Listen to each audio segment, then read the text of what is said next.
What if Naruto crossed a line during the Chunin exam? A moment that bound him to Tsunade forever, a single night, a hidden pregnancy, a future erased by war and reclaimed from death itself. This is the story where Naruto does not just become a legend, he creates one. Bloodline collide, secret rot in silence, and Konoha pay the price for what he tried to bury. This is not canon, this is consequence. Welcome to Naruto story, and we will see what if Naruto gets Tsunade pregnant, Chunin exam, and if you want 18 plus Naruto story, join our exclusive Patreon. Here you will get access 100 plus exclusive Naruto story. So hey guys, so let's start this story. The rain had stopped hours ago, yet the earth still clung to Tsunade's knees as if it refused to let her stand. Before her rested a stone far too quiet for the weight it carried. The carved name Naruto Uzumaki Senju caught the last of the fading daylight, and for a moment Tsunade hated the sky for allowing it to shine at all. Her fingers traced the grooves without thinking, muscle memory guiding her hand as surely as it had once guided her strikes on the battlefield. She could still see him running. Blood-soaked flak jacket, torn sleeves, that reckless, infuriating grin that never left his face even as death closed in. Don't look back, he had told her. Hanzo's shadow still lived behind her eyes. The clash, the poison, the choice she never truly forgave herself for making live while he stayed behind. Tsunade exhaled sharply through her nose. Years had passed. The pain had not dulled. It had simply learned to wait. Kazan. The voice was soft, careful, as though afraid to break something fragile. Tsunade rose slowly and turned. Kushina stood a few steps away, one hand resting protectively against the curve of her stomach. 8 months along, her balance slightly off, but her presence solid, real in a way the grave never could be. Her red hair was tied back, though loose strands clung to her cheeks where tears had escaped without permission. Minato waited behind her, respectful, silent, ever observant. Kushina swallowed before speaking again. Minato-kun and we've decided on names. Tsunade's gaze softened despite herself. If it's a boy, Kushina continued, voice trembling but determined, we want to name him Nawaki Naruto Uzumaki Senju. If it's a girl, Toka Mito Uzumaki Senju. The words hung in the air, heavy, deliberate. For a long moment Tsunade said nothing. Then she laughed. It was quiet, cracked, but real. They're perfect, she said at last, stepping forward and placing both hands on Kushina's shoulders. Every part of them. Kushina's face lit up instantly, tears giving way to a wide, familiar grin. I knew it. Databane. That grin, too bright, too stubborn. Cut deeper than any blade. Naruto had smiled like that. Tsunade pulled her daughter into a tight embrace, careful of the child between them. Kushina melted into it instantly, fingers gripping Tsunade's back as though afraid she might vanish. Kazan? Kushina hesitated, then whispered, do you think Tusan would have been proud of me? The question landed like a kunai straight to the heart. Tsunade closed her eyes. She remembered the night she'd told Naruto she was pregnant. The way his eyes had gone wide, then wet, then impossibly bright. How he'd laughed, spun her around despite her protests, already talking about protecting both of them with his life if he had to. Proud didn't even begin to cover it. He loved you, Tsunade said firmly, pulling back just enough to look her in the eye. Long before you ever took your first breath. And yes, he would have been unbearably proud of the woman you became. Kushina broke then, pressing her forehead against Tsunade's chest as silent sobs shook her shoulders. Minato stepped closer, resting a steady hand on Kushina's back, his blue eyes unreadable but fierce. After a while, Tsunade cleared her throat and forced a lighter tone. Enough of this. If we stay any longer, I'll end up punching the ground. Let's get ramen. Kushina sniffed and instantly brightened. Ramen? Kazan, you should have said that earlier. Tsunade huffed. You're impossible. They started walking away together, the grave receding behind them. Halfway down the path, Kushina glanced sideways. Kazan, how did you and Tusan meet? Tsunade slowed. The past stirred. She opened her mouth to answer, and froze. A pressure crawled across her skin. Old, sharp, familiar. Her eyes snapped toward the treeline. Somewhere beyond the cemetery's edge, chakra flared brief, controlled, and unmistakably dangerous. Not Hanzo. Something worse. Tsunade's hand curled into a fist as memories and instincts collided. I'll tell you, she said quietly, voice tight. But not here. The wind shifted, and far away, unseen eyes opened. Flashback. The training ground was quiet in the way only children mistook for peace. Tsunade stood with her arms crossed. Weight shifted onto one hip, eyes sharp and impatient. Dirt clung to her sandals, and the faint smell of sweat and iron still lingered from morning drills. Across from her, Jiraiya was already bored, kicking at a stone with exaggerated size. So, Tsunadeheim, Jiraiya drawled, hands laced behind his head. Any idea why Sensei dragged us out here instead of letting us eat? She didn't look at him. If I did, I wouldn't tell you. Her tone was clipped, polite only because Hiruzen had explicitly warned her about teamwork. She hated that word. Teamwork meant reliance. Reliance meant weakness. Jiraiya grinned anyway. Oh, cold today. He turned, eyes gleaming with mischief. Hey team, you got any ideas? Orochimaru didn't even blink. He simply shrugged, pale eyes unreadable. Attention fixed on the treeline as if the world beyond it mattered more than either of them. TCH, Jiraiya muttered. Creepy as always.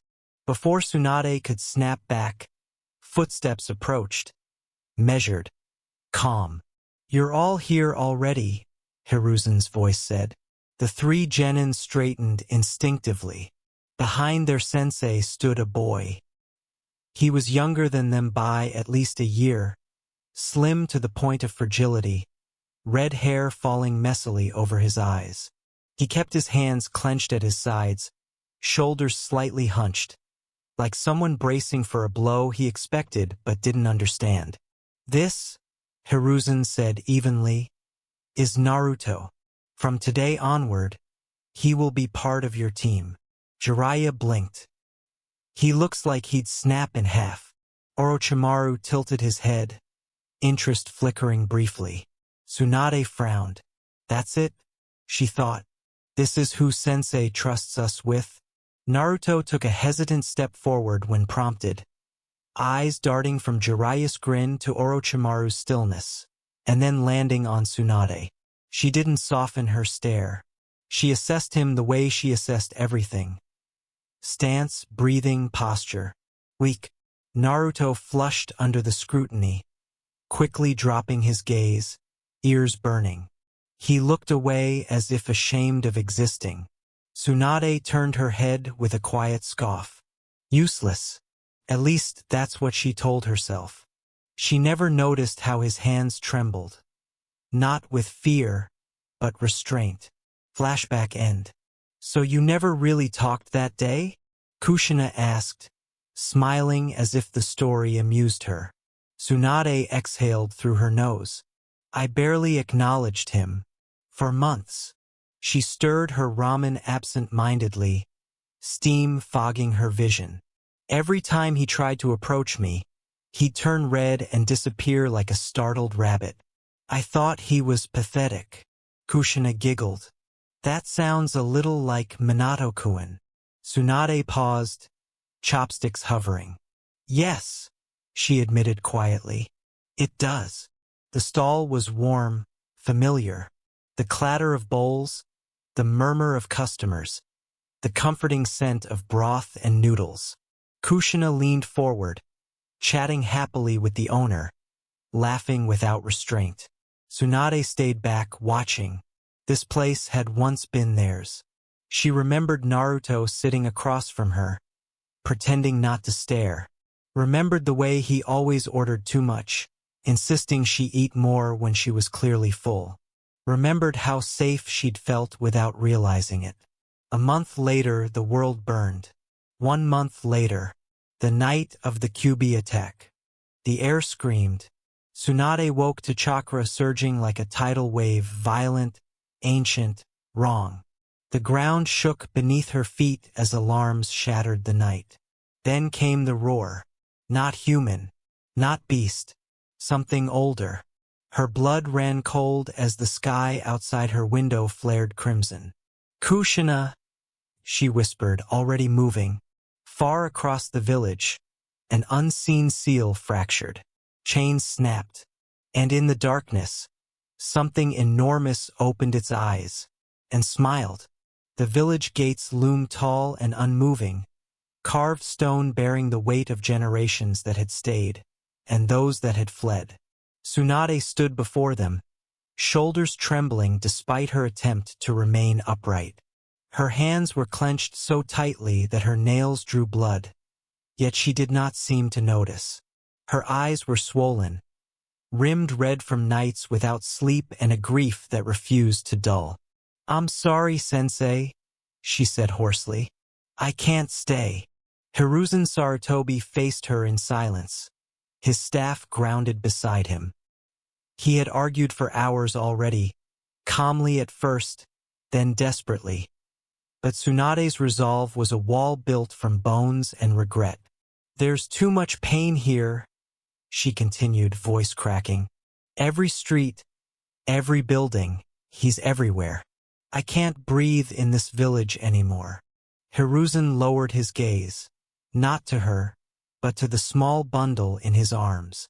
"And what of her, Tsunade-chan?" he asked gently. He shifted the blanket just enough for a tiny face to peek out. Whisker-like markings faintly traced the infant's cheeks. The baby slept unaware of the tragedy she had been born into. One small hand curled instinctively around nothing. "She has no one left," Hiruzen said. "Her mother is gone. Her father too. Toka needs you." Tsunade's breath hitched. Her eyes lingered on the child. Naruto's child, Kushina's child, and something inside her shattered completely. "I can't," she whispered. She reached out, hesitated, then pulled her hand back as if burned. "Everyone I've ever loved has died," Tsunade said, tears finally spilling. "Naruto, Nawaki, Kushina." Her voice dropped to a broken whisper. "My love destroys everything it touches. If I stay, she'll die too." Hiruzen stiffened. "That is not. She'll be better off without me," Tsunade interrupted, forcing herself to turn away. "Please, Sensei, don't make me stay." For the first time in years, Hiruzen had no answer. He watched as Tsunade walked past the gates, her back rigid, never once looking over her shoulder. Only when she disappeared into the road beyond the village did the baby stir. Tiny fingers flexing, a soft, confused sound leaving her lips. Hiruzen closed his eyes. He did not know whether letting Tsunade go would save her, or damn them all. 11 years later, moonlight filtered through the trees, silver and cold. Toka Uzumaki grinned down at her hands as identical copies of herself dispersed into smoke around her. Her chest heaved with excitement, chakra still buzzing wildly through her coils. "Kagebunshin no jutsu," she whispered. She laughed under her breath, eyes shining. "I did it." The forbidden scroll lay open beside her, pages fluttering faintly in the night breeze. Lines of dangerous techniques stared back at her, each more tempting than the last. "If I learn one more," she thought eagerly, "Mizuki-sensei will have no choice. I'll graduate. I'll prove them all wrong." Footsteps crunched behind her. Toka, a voice called smoothly. You brought the scroll. She stiffened, then relaxed when she saw Mizuki emerge from the shadows, smiling. Hi, Sensei, she said proudly, gesturing toward the scroll. I mastered one jutsu already. You promised. Mizuki opened his mouth to speak, then froze. The air shifted. A pressure slammed into the forest like an invisible hammer. Trees groaned. The ground vibrated. Toka gasped as the chakra rolled over her. Ancient, suffocating, and horrifyingly familiar. It was the same feeling from the stories whispered in the academy. The same terror etched into the village's past. Mizuki-sensei, Toka whispered, panic seeping into her voice as the night began to glow faintly red. What's happening? Mizuki's smile vanished. His eyes widened, not with fear for her, but with something closer to greed and dread. Hokage Tower. Yugao froze mid-step, hand flying to her blade. Hokage-sama, she said sharply. Do you feel that? Hiruzen was already on his feet. Toka, he breathed. He didn't wait for confirmation, didn't issue commands. He moved. Robes were discarded as he vaulted through the window, chakra flooding his limbs as he sprinted across rooftops faster than his aging body had any right to. The pressure grew heavier with every step, crushing, furious, unmistakable. No, not again. Nico! Hiruzen shouted over his shoulder as an ANBU struggled to keep pace. I need you to. The world exploded. A blinding crimson light tore through the forest, followed by a shockwave so violent it shattered windows across the village. The roar that followed was not quite a scream, but it carried rage old enough to remember its chains. Hiruzen skidded to a halt, eyes wide. Far beyond the tree-line, something massive was awakening, and this time, it was calling a child by name.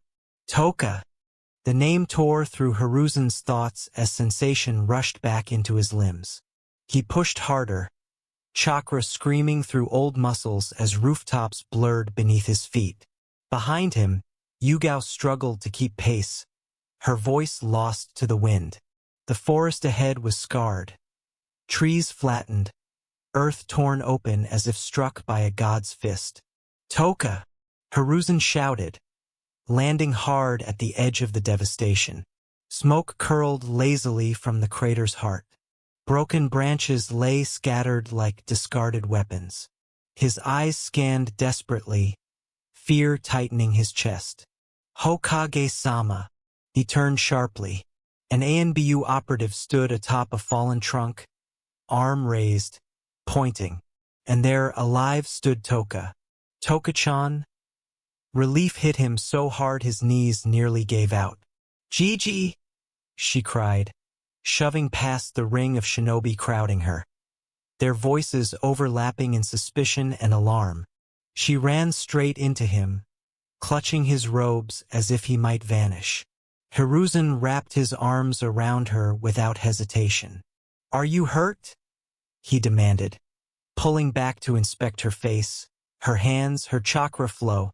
Did anyone touch you? I don't think so, Toka said shakily. Her eyes were wide, unfocused. Something felt wrong, really wrong. Then there was this light, and everything exploded. Hiruzen nodded, listening intently. And Mizuki-sensei? She added, voice dropping.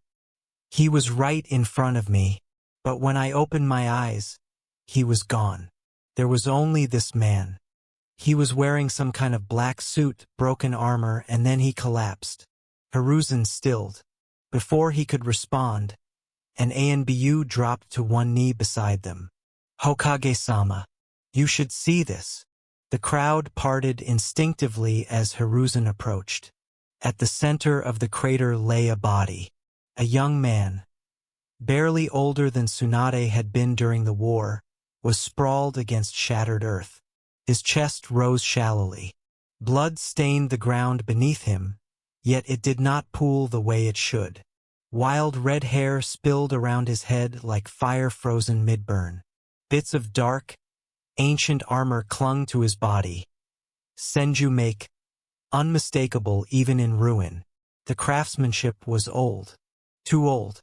Hiruzen felt the world tilt. Impossible, he whispered. The chakra coming off the man was unstable, fractured. But beneath it was something achingly familiar. A presence Hiruzen had felt only once before, standing on a battlefield soaked in rain and blood. The man coughed weakly. His eyes fluttered open. Violet. They locked onto Hiruzen with sudden clarity. Sharp despite the wounds, despite the impossible circumstances. Sarutobi, the man rasped. Hiruzen staggered back a step, heart slamming against his ribs. Behind him, Toka gasped softly, a strange pull tugging at her chest as she stared at the stranger. At the man whose chakra resonated with hers like a forgotten echo. The red-haired man tried to push himself up, failed, and laughed faintly. "Still alive, huh?" he murmured. Hiruzen's voice shook as he spoke a name buried by history and grief. Naruto, Uzumaki Senju. The man's lips curved, half smile, half pain. And far away, beyond seals and time itself, something ancient shifted, as if recognizing its other half had finally returned. Naruto. The name barely escaped Hiruzen's lips, fragile as glass. Around him, the gathered shinobi inhaled sharply. Some gasped, others cursed under their breath. The name carried weight, legend, and grief all at once. A name the village had buried twice over, once in blood and once in silence. Hiruzen ignored them all. He stepped closer, slowly, as if afraid the man before him might vanish the moment he moved too fast. Kneeling beside the crater, he studied every detail. The scars etched into muscle memory. The chakra signature fractured yet unmistakable. The way even unconsciousness failed to dull that stubborn presence. No illusion shimmered. No disguise peeled away. This was no impersonation.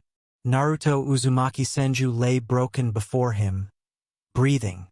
Hiruzen straightened, years of leadership slamming back into place like armor. "And be you," he snapped, voice sharp enough to cut steel. "Seal the perimeter. No one leaves. No one speaks of this. Yes, Hokage-sama. Medical corps now. Stabilize him. But do not interfere with his chakra flow unless I authorize it." He turned next to Toka, placing a firm hand on her shoulder. "You will come with me. You are safe. I promise."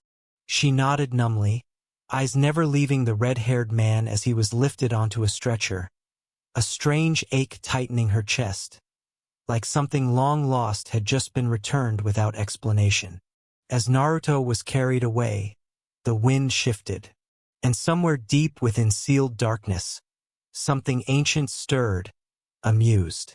Several days later, Tenzaku Town. The clatter of chips sounded like mockery. Tsunade stared at the table, jaw clenched, as the dealer swept away yet another small pile of her money. She reached for the sake bottle instead, downing the remainder in one long pull. "Cash me out," she muttered.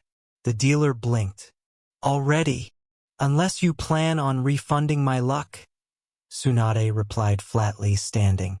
A familiar, irritating voice chuckled behind her. "Still throwing money away like it owes you something, Haim?" Tsunade closed her eyes. "Jiraiya." She turned, unimpressed, gaze sweeping over the tall, white-haired man like a blade. "If you're here to lecture me, turn around and walk out." Jiraiya's usual grin didn't reach his eyes as he sat beside her. "Sensei sent me." That made her pause. "What does he want?" she asked quietly. "Not over sake. Not over cards," Jiraiya said, leaning forward. He wants you back. Her hand tightened around the cup. No. Listen to me. I said no. Tsunade snapped, anger flaring hot and fast. He respected my choice for 11 years. Why now? Jiraiya inhaled deeply, then exhaled. Because something impossible happened. Tsunade froze. He turned to face her fully, voice low. Naruto is alive. The world went silent. Her cup slipped from her fingers and shattered against the floor. Say that again, she whispered. He's alive, Jiraiya repeated. Or at least he was. He's barely holding on. His body's wrecked. His chakras unstable. Every medic we have is afraid to touch him. Tsunade's breath came shallow, her heartbeat pounding in her ears. You're lying, she said. This isn't funny. I'm not joking, Jiraiya said softly. Sensei needs you, not as a Sannin, not as Tsunade Senju. He met her gaze, eyes heavy with truth. As his wife. Tsunade stood there shaking, memories crashing into her all at once. Laughter, blood, promises never fulfilled. Her love had cursed everyone she touched. Yet Naruto was alive. Slowly, her fists unclenched. Take me to him, she said, voice barely holding together. And far away, in a village bracing for the impossible, Naruto Uzumaki Senju opened his eyes and whispered a name he should never have lived long enough to remember. Tsunade paced, back and forth, back and forth. The polished floor outside the Hokage's office bore silent witness to her agitation as her sandals struck it again and again, each step echoing far louder in her own head than in the hallway. Her fists clenched, unclenched, then clenched again. An old habit she'd never broken, especially when fear gnawed at her ribs. He's here, alive, and dying. The whispers she'd heard upon entering the village still scraped at her thoughts like broken glass. The ghost returned. The demon's echo. Uzumaki blood never stays buried. Jiraiya hadn't lied. There was no mistaking the way the village felt. Naruto Uzumaki Senju existed again, and Konoha didn't know whether to pray or panic. What is taking so long? Tsunade roared, slamming her palm into the wall hard enough to crack the plaster. She'd waited long enough. Turning sharply, she lifted her leg, chakra already gathering for a kick that would send the Hokage's door flying. Ji! The shout came like a thunderclap. Tsunade froze. A blur of motion shot past her, small, fast, reckless. The door burst open under a much smaller foot than Tsunade's, with slamming against the wall as a red-blonde girl stormed inside without hesitation. GG! The girl shouted again. Tsunade stared. Red hair, bright eyes, whisker-like marks on her cheeks. Her breath caught painfully in her throat. Kushina? No. Smaller. Younger. Louder. Inside the office, Hiruzen rose from his desk in surprise. Toka-chan? What are you doing here? I got kicked out of class, the girl announced proudly, hands on her hips. So I came to ask if we could go get ramen. Tsunade felt her knees weaken. That voice, that attitude. Hiruzen's brow furrowed, a dangerous edge creeping into his expression. You were dismissed again? Hi. Toka nodded enthusiastically. Shamie-sensei said I was disruptive. Hiruzen sighed, pinching the bridge of his nose.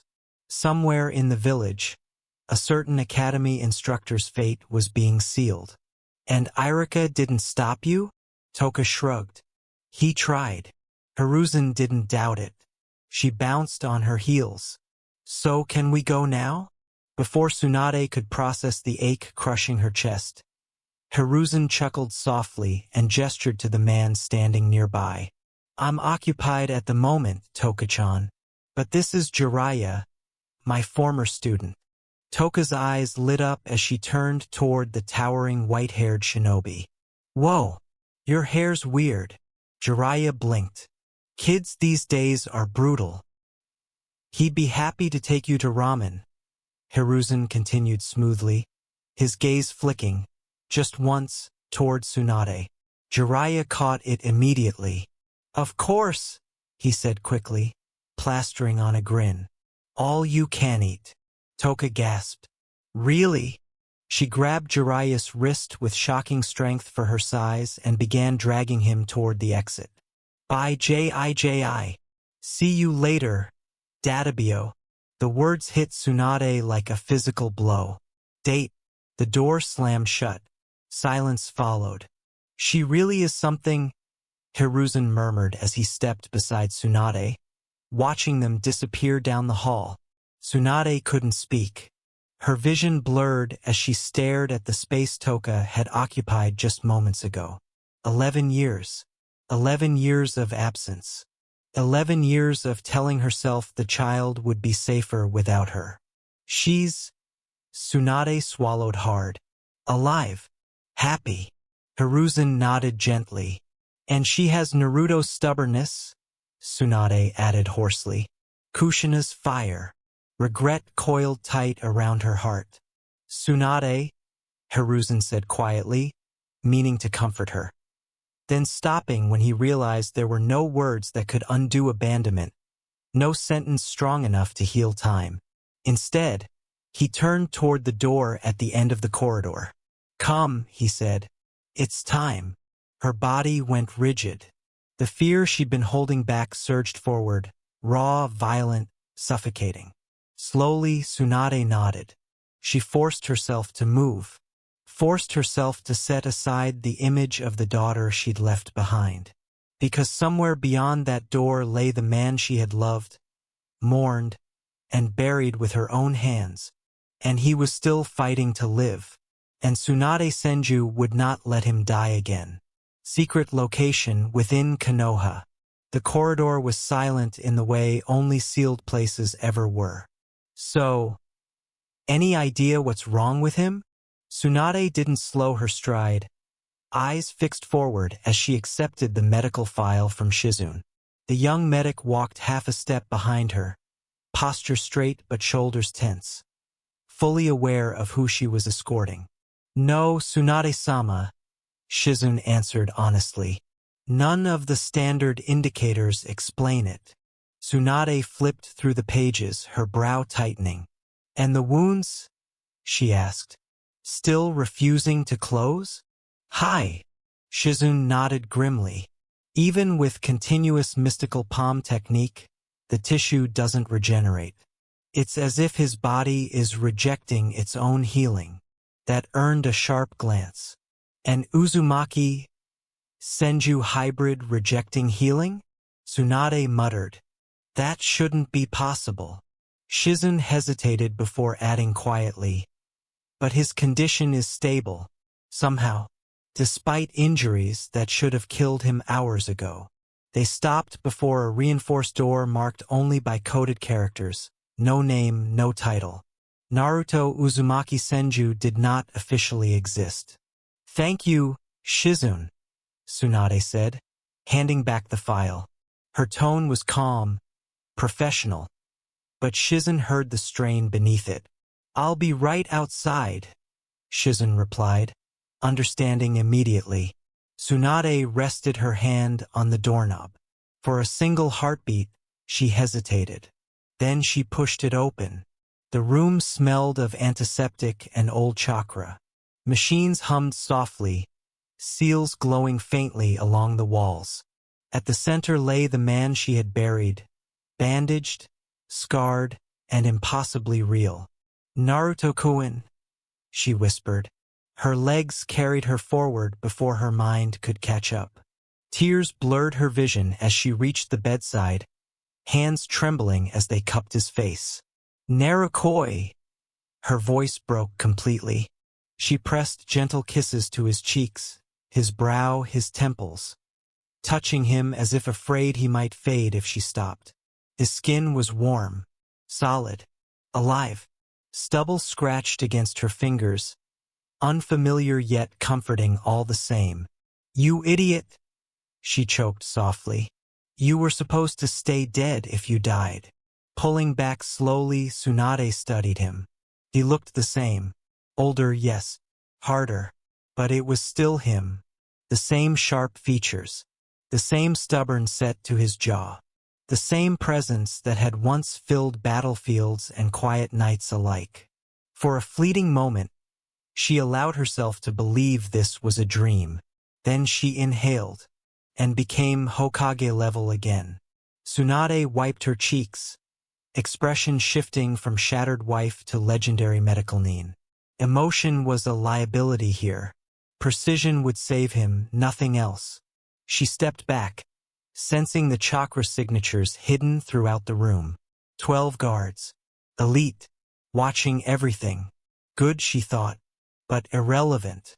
Her hands glowed green as she began a full diagnostic sweep, chakra threading carefully through Naruto's body. What she found made her breath hitch. The damage wasn't just physical. His chakra network was scarred, torn and forcibly rewoven, as if something had dragged him through time itself and stitched him back together imperfectly. Seals, ancient, unfamiliar, were etched deep into his core, restraining something vast and furious. And beneath it all, something answered her chakra. Not hostile, not weak, aware. "What happened to you?" Tsunade whispered. Naruto did not wake. But for the first time since his arrival, his fingers twitched. Hokage's office. "So that was Toka, huh?" Jiraiya said, leaning back in his chair, arms folded behind his head. His usual grin was softer now, thoughtful. "Yes," Hiruzen replied, gazing at the closed door. "She's very much Kushina's daughter." "And Naruto's," Jiraiya added quietly. Hiruzen nodded. "The village doesn't know what to do with her. They see echoes of the past and mistakes they'd rather forget." Jiraiya's eyes hardened slightly. "And how have they treated her, sensei?" Hiruzen's silence answered the question. "Not well enough," the Hokage finally said. Jiraiya exhaled slowly. Figures. Across the village, beneath layers of seals and guards, a man who should not exist lay between life and death, and the child he had never known waited unknowingly for the storm his return would bring. "Some have given her a hard time, Jiraiya," Hiruzen said at last, his voice weighed down by honesty rather than authority. "Despite everything I've done to protect her, it wasn't enough." Jiraiya's jaw tightened. "I thought," Hiruzen continued quietly, "that if I revealed her status, if I told them she carried the burden of the Kyuubi so the village could survive, they would see her as a hero." He looked older in that moment than Jiraiya had ever seen him. "It seems I expected gratitude from people who still live in fear." Jiraiya exhaled slowly. "We all failed her in our own way, sensei. I promised Minato and Kushina I'd watch over her. But threats kept coming. If I hadn't stayed in the shadows, they might have reached her." Hiruzen shook his head. "You did what you thought was necessary. What matters is that Toka grew up strong. Stronger than anyone had a right to be, given what she endured." "Hi," Jiraiya said, nodding. "That girl's got fire. And teeth." For a moment, they allowed themselves a thin smile. Then the weight of Naruto's condition settled between them again. Heavy, unavoidable. Secret medical facility. Konoha. "Shizune." The shout echoed down the corridor, sharp and commanding. Shizune jolted upright and rushed inside the sealed room. "Yes, Tsunade-sama." Tsunade stood at Naruto's bedside, eyes focused, posture unnervingly calm. "I've identified the cause," Tsunade said evenly. "Chakra poisoning disease." Shizune's face drained of color. "I see." They both knew what that meant. The disease corrupts a person's chakra at its source. Tsunade continued, voice precise, clinical. Over time, the chakra itself becomes toxic, rejecting healing, damaging the network from within. That explains why his Uzumaki regeneration failed. Why even mystical palm had no effect. Shizen swallowed. Every recorded case. I know. Tsunade cut in. Ended in death. Shizen stepped closer, her voice gentle. Tsunade-sama, I'm so. No. Tsunade said firmly, raising a hand. Don't. She turned away from Naruto's still form, shoulders tense. I developed a technique years ago. Experimental. I never used it because the risks were unacceptable. Shizen's heart skipped. What kind of risks? It involves forcibly linking two chakra networks, Tsunade replied. Drawing the poison chakra out of the patient and purging it through the healer. Shizen's breath caught. That could kill you. Yes. And you've never attempted it? No. The silence stretched, heavy with dread. Tsunade-sama, Shizen said urgently. There has to be another. There isn't. Tsunade turned back to the bed, eyes burning with resolve. Naruto doesn't have time, and I won't lose him again. Before Shizen could protest further, Tsunade's hands were already moving, seals flashing faster than the eye could track. The air thickened as chakra surged, precise and terrifying in its intensity. When her hands finally stilled, they glowed. Not green, blue. Shizen's breath hitched. That chakra color. Stay back, Tsunade ordered. She placed her hands over Naruto's major chakra points, memory guiding her movements perfectly. For a single heartbeat, she hesitated. Then she pushed.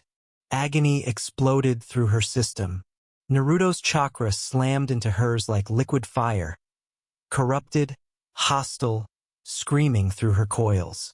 Tsunade clenched her teeth, forcing the tainted energy out of him, tearing it from his network with raw will and precision. Her scream ripped through the chamber. Pain unlike anything she had ever known tore at her consciousness, every nerve lighting up as if burned from the inside. She refused to stop, refused to slow. Not again. Her vision blurred. Darkness crept in from the edges. Tsunade-sama, Shizen cried, grabbing her as her legs buckled.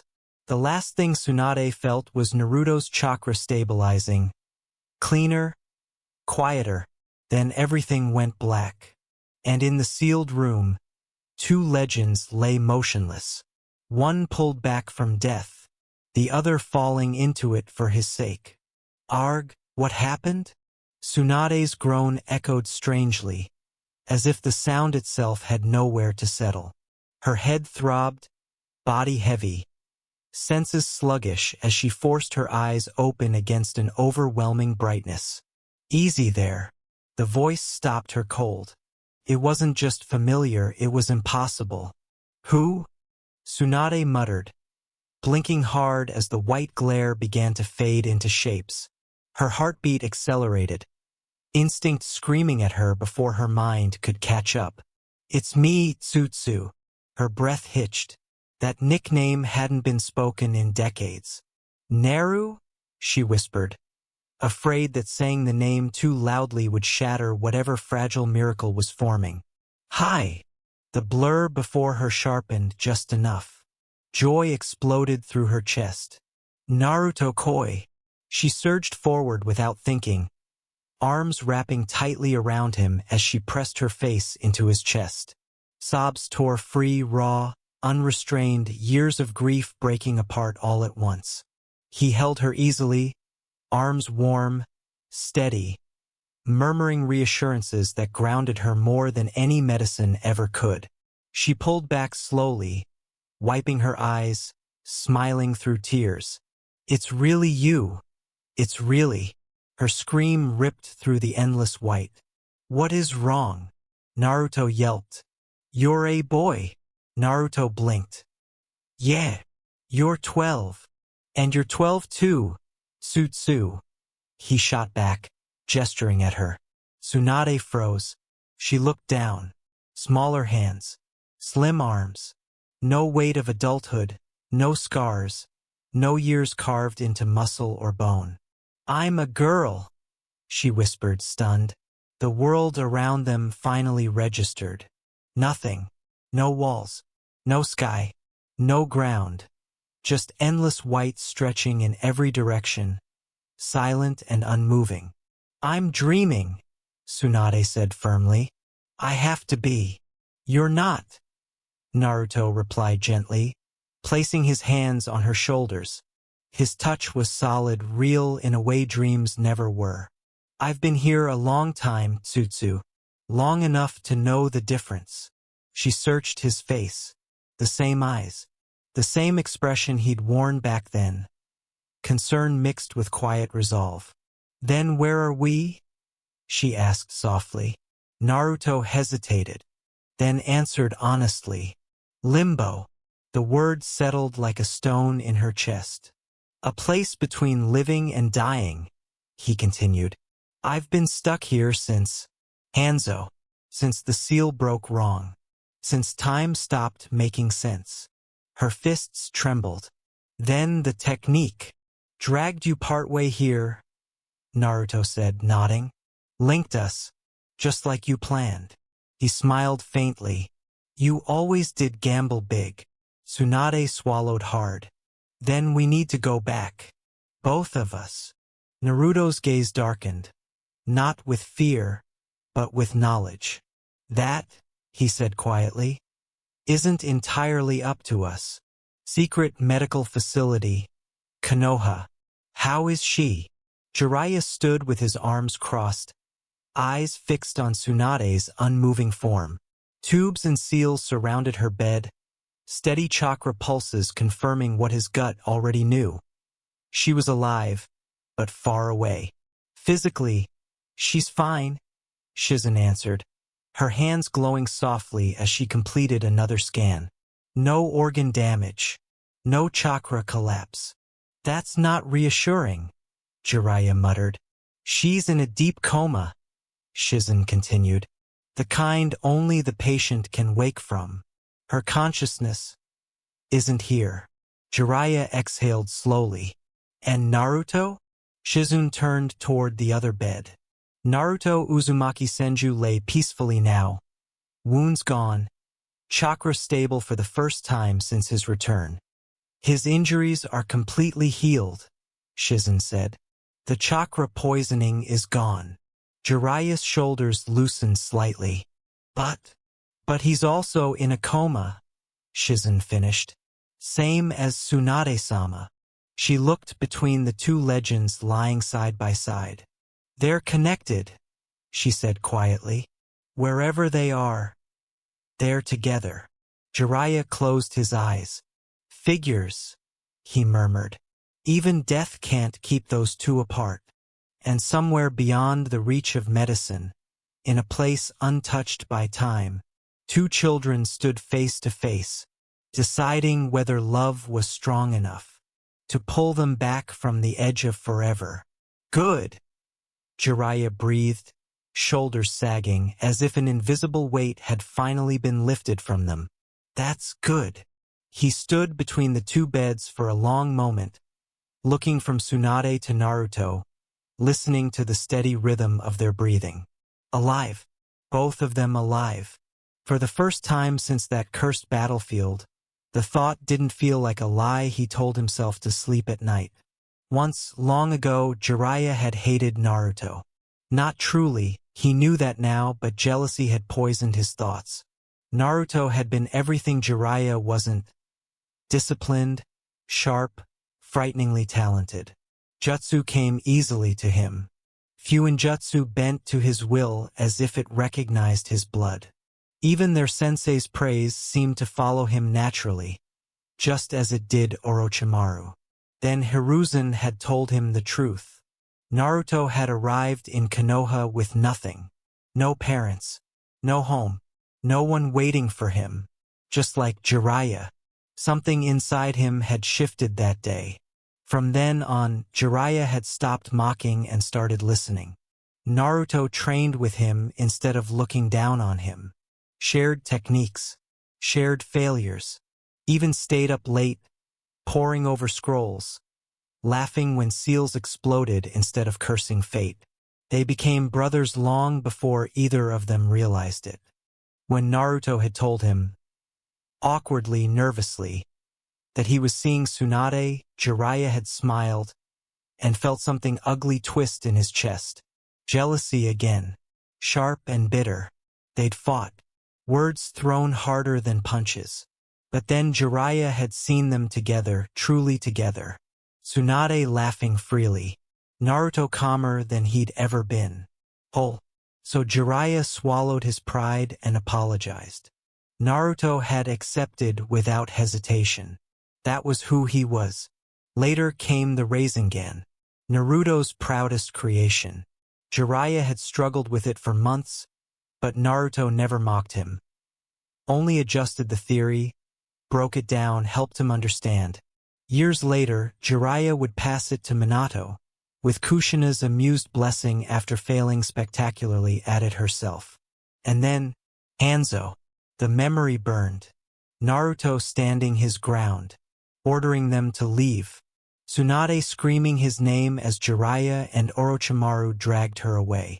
Jiraiya had wanted to turn back, to die with him, but he hadn't, because Naruto had trusted him to protect Tsunade. That trust had haunted him ever since. Now, staring at the man lying unchanged by time, Jiraiya felt that guilt twist anew. Naruto looked exactly as he had on that morning. Same face, same build, same presence. No aging, no years etched into him, as if death itself had been paused mid-sentence. Impossible, and yet undeniable. DNA didn't lie. Chakra didn't lie. Naruto Uzumaki Senju had returned. Jiraiya turned away at last, wiping his eyes roughly. "Wake up soon, you idiot," he muttered. "Both of you." Then he left the room, praying to gods he rarely believed in. Limbo. Limbo? Tsunade repeated quietly. She searched Naruto's face for humor, for exaggeration. Anything that would make this easier to swallow. There was none. "Hi, Haim," Naruto said gently. He motioned, and the endless white beneath them solidified into something like ground. They sat facing one another, two children wearing the faces of people who had lived, loved, and died. "But how?" Tsunade asked, hands clenched in her lap. "How does something like this even exist?" Naruto rubbed the back of his neck, a gesture achingly familiar. "When I first got here, the last thing I remember is Hanzo, the poison, the seal breaking under the strain." He looked down at his hands, small, unscarred. "Then I woke up here." Tsunade's breath hitched. "Alone." "At first," Naruto nodded. "Time doesn't move here. Or maybe it moves differently. I tried to walk, tried to scream, tried to fight my way out." He smiled faintly. "Didn't work." Tsunade leaned forward. "Then why now? Why did you come back?" Naruto met her eyes, expression turning serious. "Because something pulled me," he said. "Your chakra, your technique.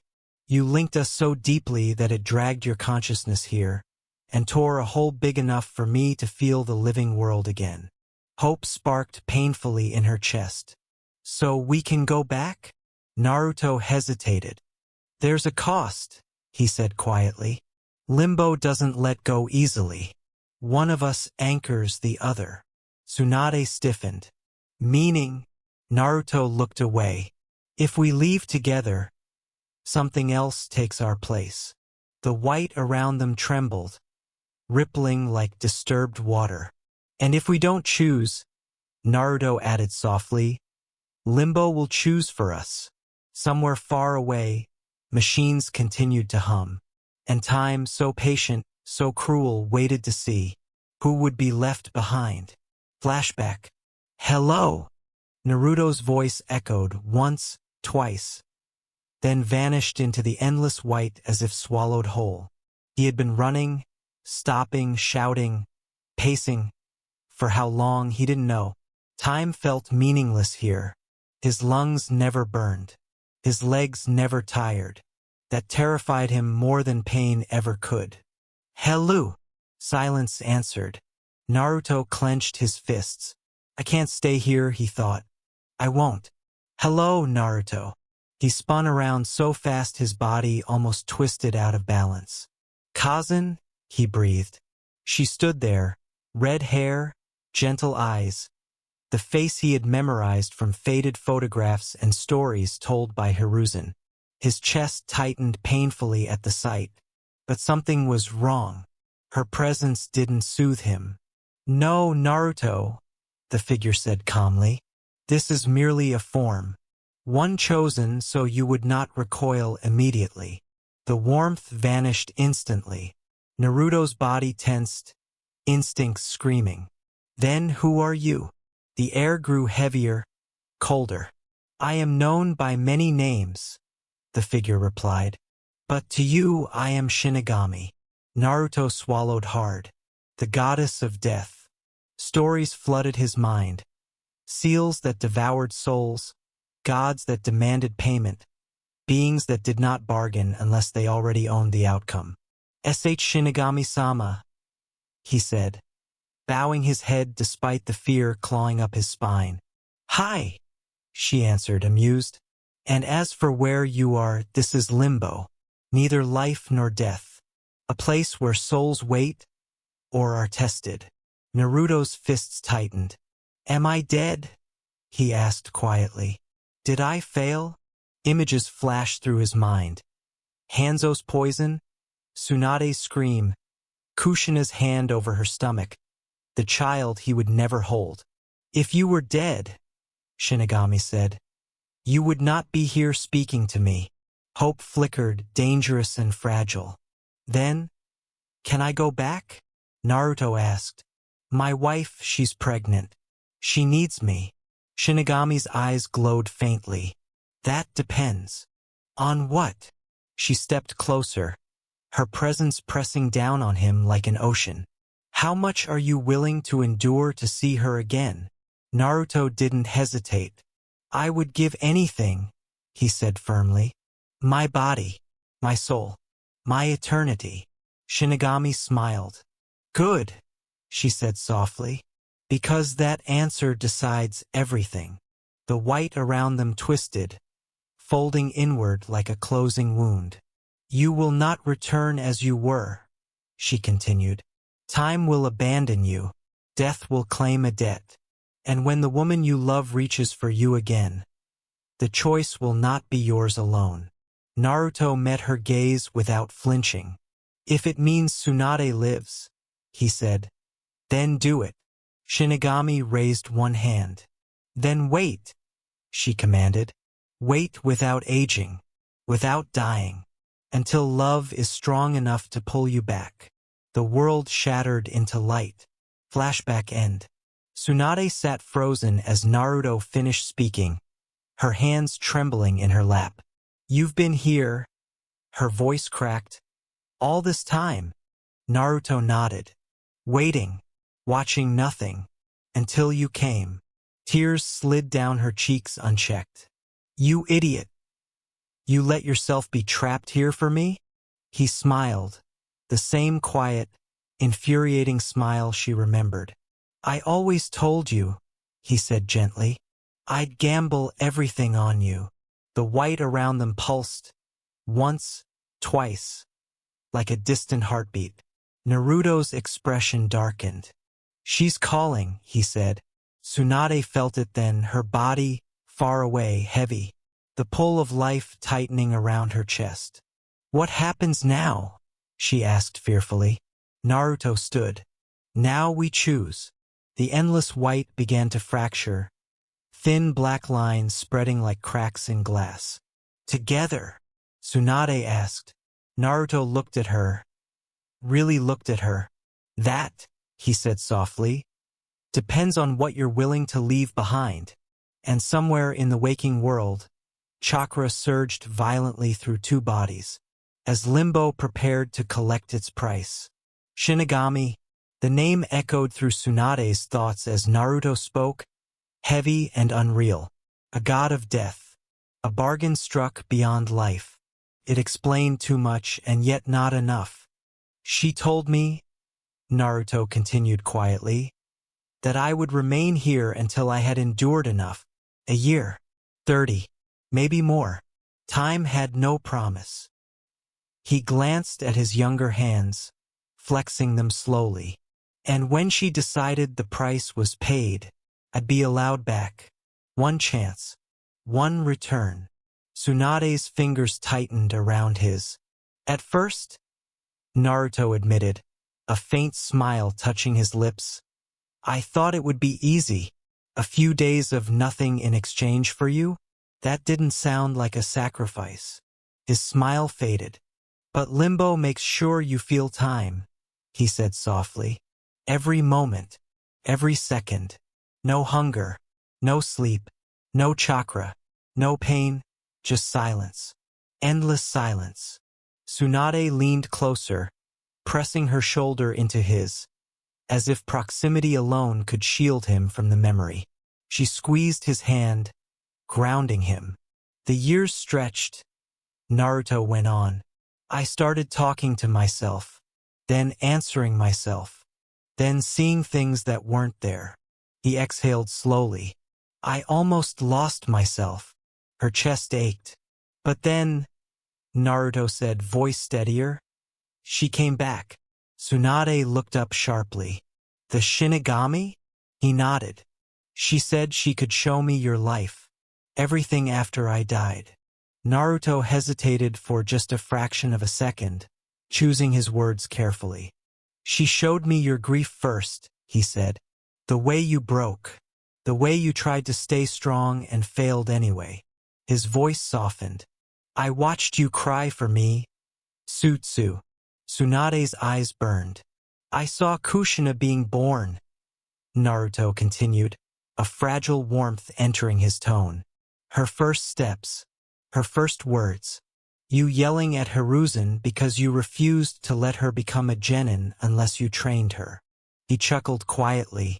I knew you'd do that. Tsunade let out a broken laugh through her tears. I scared the entire Hokage Tower that day. I know, Naruto said gently. I was there. The humor faded. I also saw what happened to Nawaki, Naruto said, his voice lowering. And Kushina. Tsunade's body shook as he pulled her into him, holding her tightly, reminding her she wasn't alone. Not here. I wanted to scream, Naruto whispered, to tear this place apart. But I couldn't reach you. I couldn't change anything. I was Tsunade tried, her voice breaking completely. I know. Naruto interrupted softly. I know, Tsutsu. He shifted, drawing her fully into his lap like he used to, letting her cry against his chest without judgment, without condition. After a long while, Tsunade pulled back, fear flickering across her face as a realization struck her. You saw when I left, she said quietly. When I abandoned Toka. Naruto's arms tightened around her instinctively. I don't hate you, he said immediately. She inhaled sharply. At first, he admitted honestly, I was disappointed. You know how I feel about family. About never leaving your children behind. Tsunade stiffened but didn't pull away. But then I kept watching, Naruto continued. I saw you drinking, gambling, running from yourself because you thought loving anyone would kill them. His hand stroked her back slowly. You didn't leave Toka because you didn't love her. You left because you believed you didn't deserve to. Tears streamed down Tsunade's face again, but this time they were quieter. I was broken, she whispered. I know, Naruto said, and broken people don't always make perfect choices. He rested his forehead against hers, eyes closed. But you're here now, he added. You came back for me, and you're still thinking about her. The white around them pulsed again, stronger this time. Naruto's expression grew serious. Tsu, he said softly. Limbo is running out of patience. She felt it too, the pull of life tightening, the world beyond tugging harder at her soul. And when we leave, Naruto continued, we don't get to erase what happened, only decide what happens next. Tsunade nodded slowly, resolve hardening through the ache. Then I'll face it, she said. All of it. Naruto smiled. The same stubborn, fearless smile that had made gods gamble on him. Good, he replied, because the choice they were about to make would change not just their fate, but their daughters as well. It wasn't, Tsunade said quietly, pulling away just enough to look Naruto in the eyes. Her expression was raw, no masks, no pride, only truth. Leaving Toka was a mistake. I should have stayed. I should have been her mother. Naruto didn't interrupt her. I was afraid, she admitted, voice trembling. Afraid that loving her would kill her too. Naruto reached out, brushing his thumb across her cheek. The past is the past, Tsu, he said gently. What matters is what you do now. He pulled her back into his arms, and for a while they said nothing. In the endless white, they simply existed, together, clinging to a moment that felt stolen from eternity. So, what happens next? Tsunade asked at last. A presence answered before Naruto could. Now? A cold voice echoed behind them.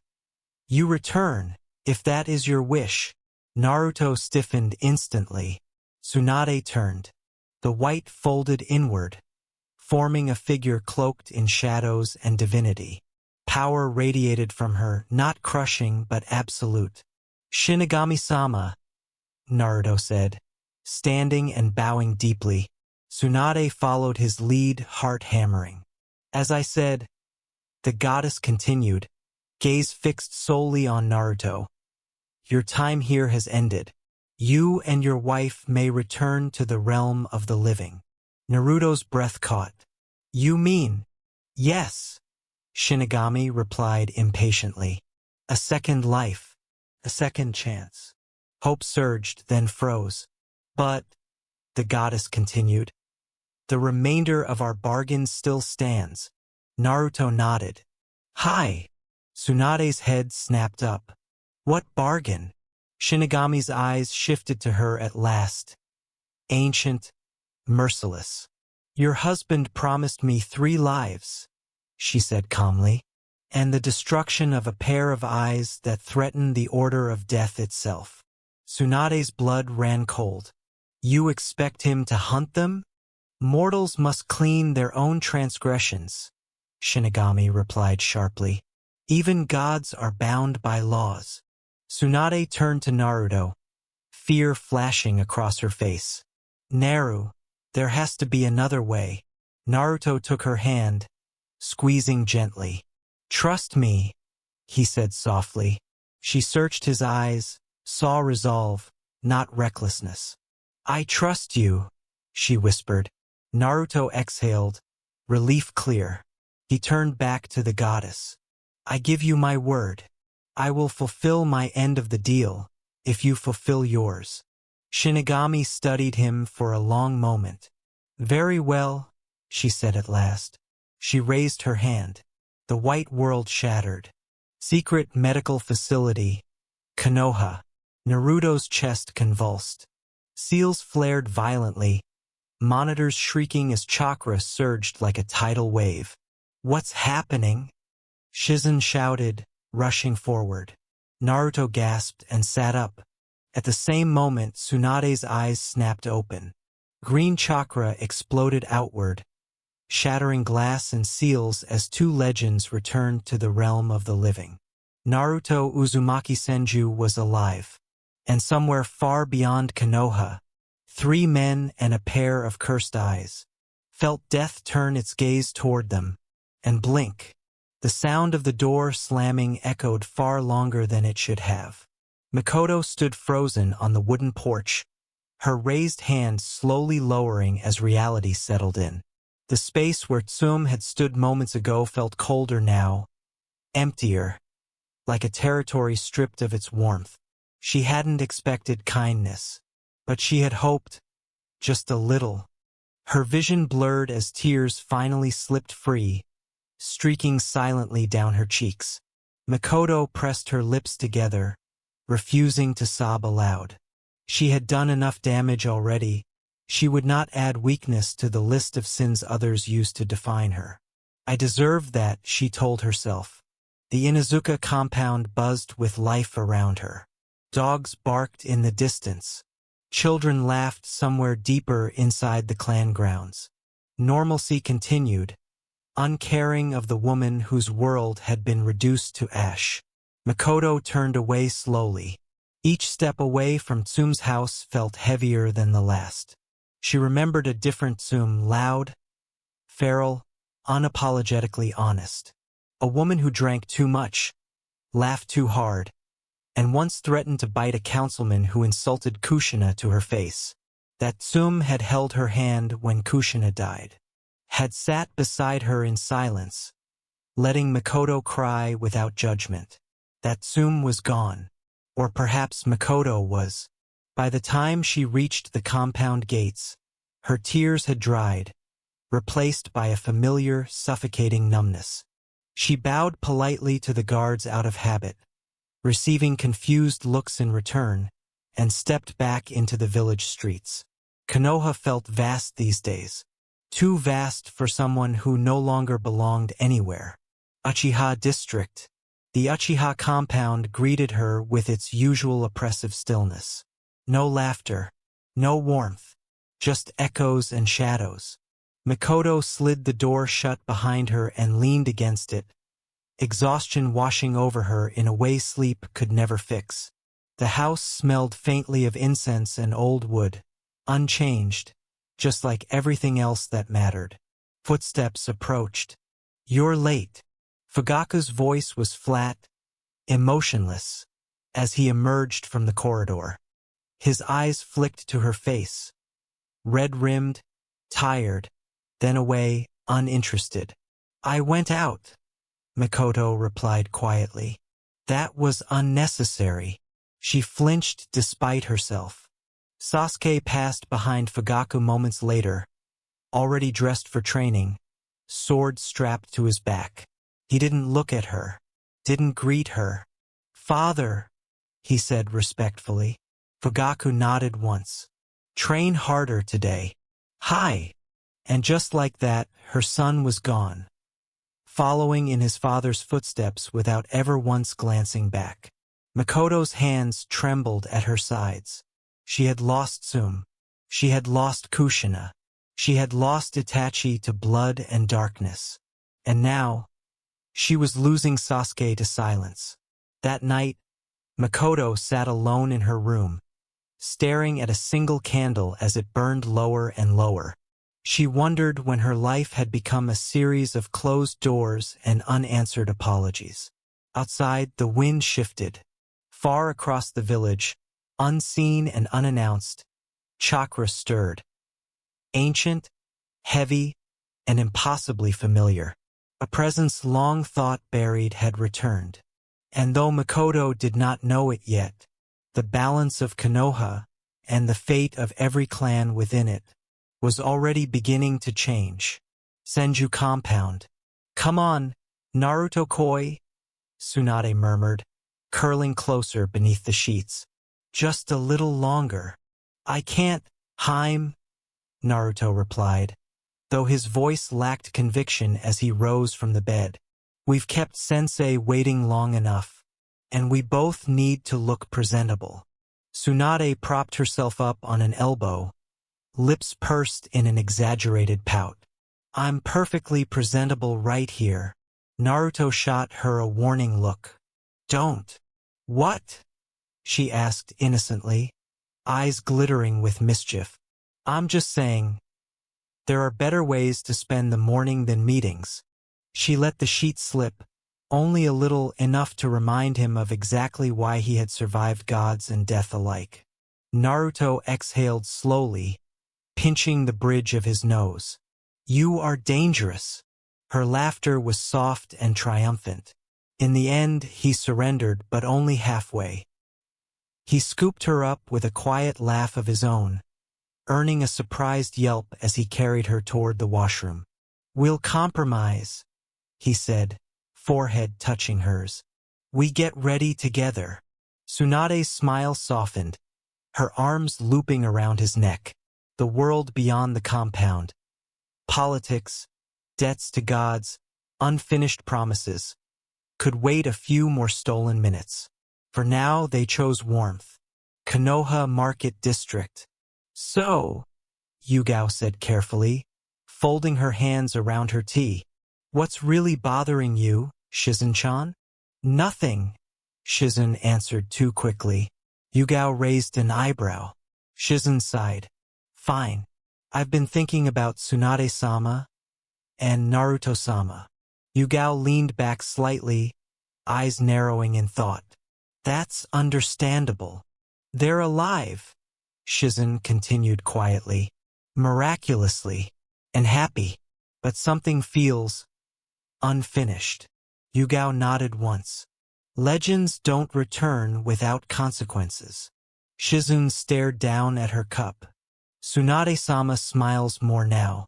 Naruto-sama looks whole. And yet, it feels like the calm before something big." Across the street, the village carried on, vendors calling out, children laughing, shinobi moving with purpose. But beneath it all, Konoha felt like it was holding its breath. Somewhere beyond sight, old bargains waited to be paid.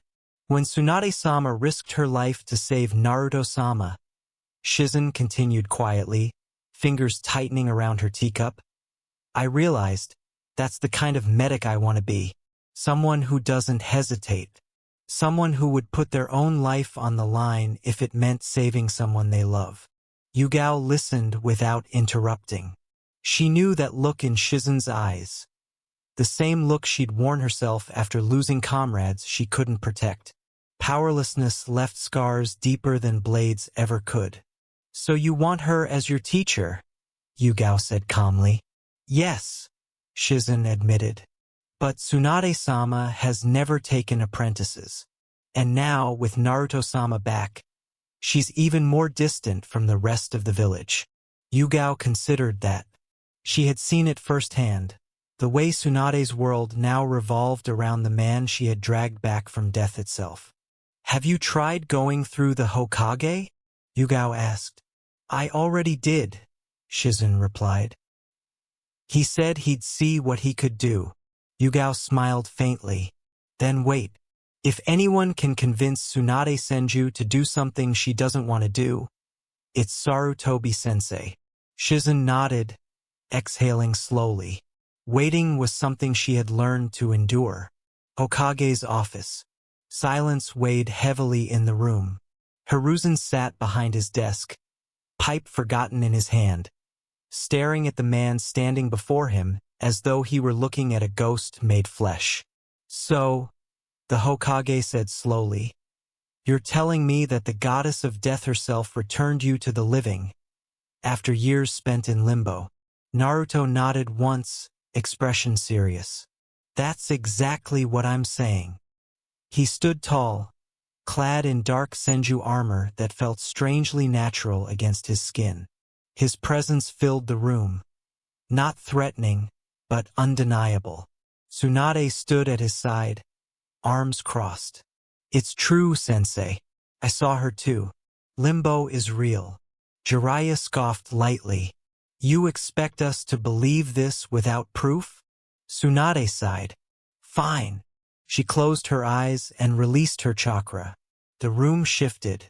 Not with illusion, not with distortion, but with clarity. The subtle inconsistencies Jiraiya had long associated with her genjutsu simply weren't there. "I'm not maintaining my youth through illusion anymore," Tsunade said calmly. "This is my real body. Shinigami restored it." Hiruzen's eyes widened slightly. Jiraiya took a step forward, chakra flaring instinctively as he examined her more closely. That's not possible.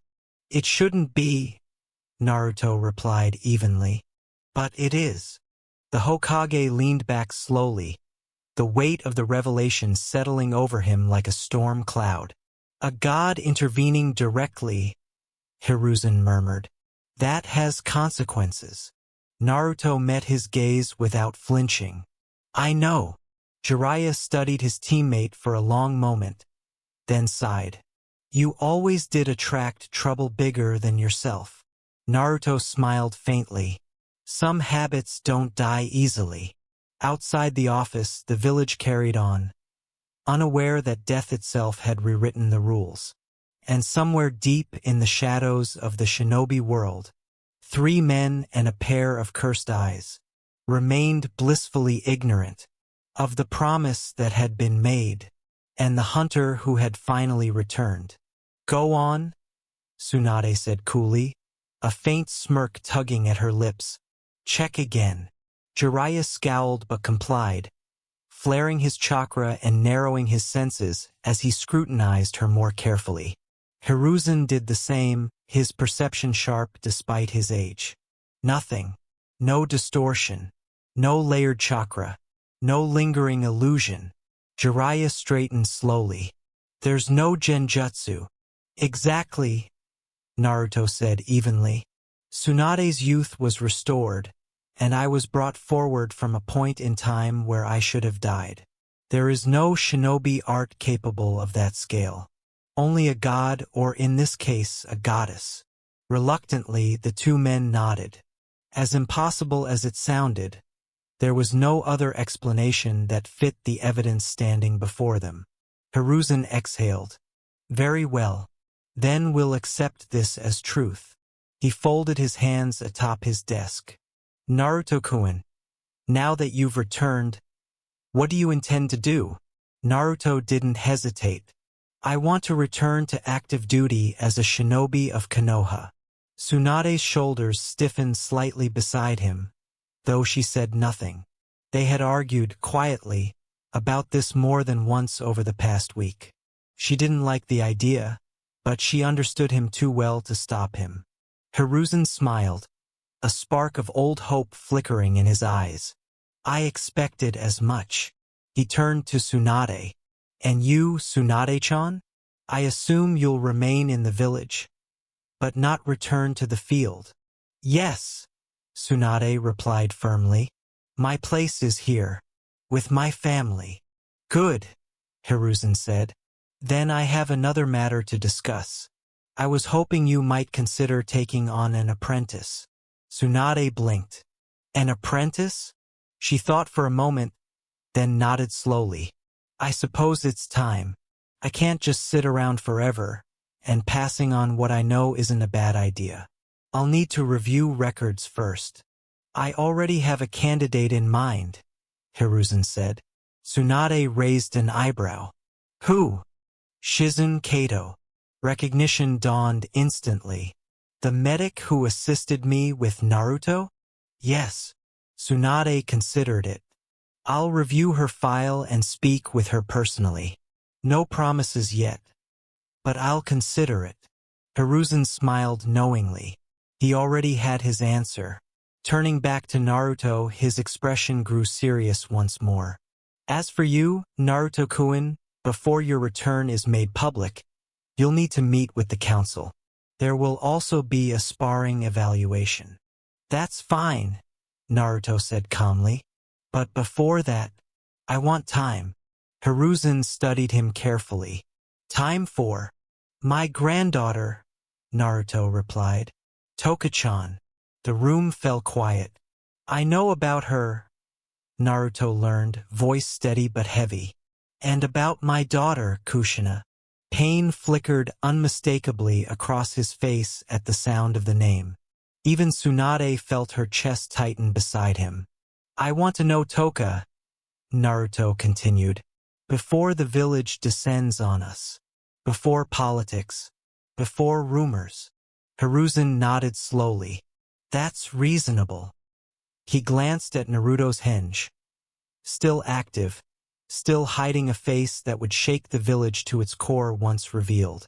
Take a few days, the Hokage said. Konoha can wait a little longer. Naruto bowed his head respectfully. Thank you, Hokage-sama. As the meeting drew to a close, none of them said what they were all thinking. That Naruto's return would change everything. That old wounds would reopen. And that promises made to death itself rarely stayed buried. Outside the office, the village moved on, unaware that the future had already begun to shift beneath its feet. All right, Hiruzen said at last, his tone soft but firm. I'll give you both another week. Use it to connect with Toka properly. His eyes lingered briefly on Tsunade. The guilt on her face hadn't faded since the moment Naruto had spoken her granddaughter's name. It sat heavy in her posture, in the way her shoulders curved inward just slightly, as if she were bracing for judgment that hadn't yet come. Thank you, Sensei, Naruto said sincerely. He reached for Tsunade's hand, fingers interlocking with hers, grounding her the way he always had. Yes, thank you, Tsunade added, her voice quieter but no less genuine. She squeezed Naruto's hand in return, silently grateful for his steady presence, as she prepared herself to face the child she had left behind. Hiruzen smiled. Now, he said, stepping away from his desk. With official matters concluded, he stopped in front of Naruto, and without warning, pulled him into a firm embrace. Naruto stiffened for half a second, then relaxed, returning the hug with equal strength. I missed you, Hiruzen said, his voice thick with emotion. More than a Hokage should probably admit. Naruto smiled, warmth spreading through his chest. I missed you too, Sensei. They separated and Naruto turned. Jiraiya. The white-haired shinobi looked up, surprised, and then winced. You got old? Naruto said flatly. Jiraiya snorted. Says the man who vanished for decades. Naruto barely had time to smirk before a fist connected with his shoulder. Ow! They stared at each other for a heartbeat, then broke into a one-armed embrace, the kind forged through battles, arguments, and shared losses. About that day, Jiraiya started, voice low. Naruto shook his head. You did what you had to do. You protected my family. That's enough. Jiraiya swallowed hard, emotion flickering briefly across his face before he masked it with his usual grin. TCH, you always were annoyingly forgiving. Naruto chuckled, then glanced at Tsunade. So, is it true? She raised an eyebrow. Is what true? That he actually published Ika Ika, Naruto said, deadpan. And somehow people are paying for it. Jiraiya froze. Tsunade, he muttered, glaring at her. She smirked. Naruto stared at Jiraiya for a long second, then laughed. Laughed genuinely. Well, Naruto said, shaking his head.